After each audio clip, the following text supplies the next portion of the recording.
Hey all, happy new episode day. I hope you're enjoying your week thus far. So today we're going to talk about community foundations. And there are so many community foundations nationally in the United States and we talk about them throughout this past year, especially in 2019 and 2018.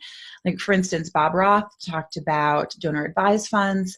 Just recently, Arlene Kogan talked about her experience at a community foundation. And so I really wanted to get somebody in a community foundation to talk about what a community foundation was, what the benefits are to the community, and how to get started with them. And so that's what we talk about in this episode with Neel Harja.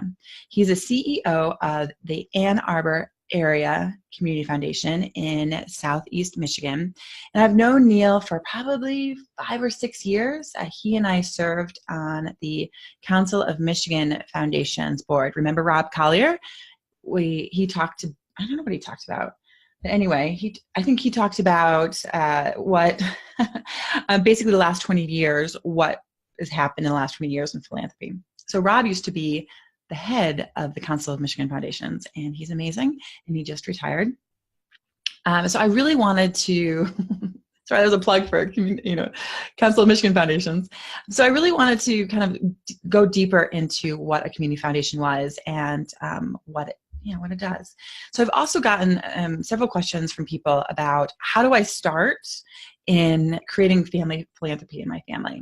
And, some people will think foundations are the way to go. And today's day and age, there's so many different tools that you don't have to jump into a full foundation. In fact, many people say that you don't start a foundation because of the admin expenses unless you have at least 20 million or above. So that used to be 1 million and now it's 20 million. It's kind of crazy.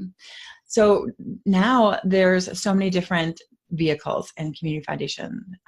Their funds within them are just some of them. So we talk a little bit about what are donor designated funds and how do you establish them, who's the ideal client for community foundations, who is not, some favorite resources. And then Neel is doing such a great job with his kids. He's got 3 teenagers on raising financially responsible kids. So stay tuned to the end.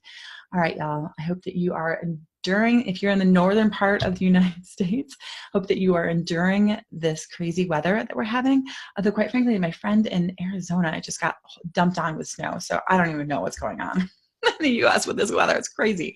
So I hope you guys are staying warm, and I'll talk to you soon. All right, take care.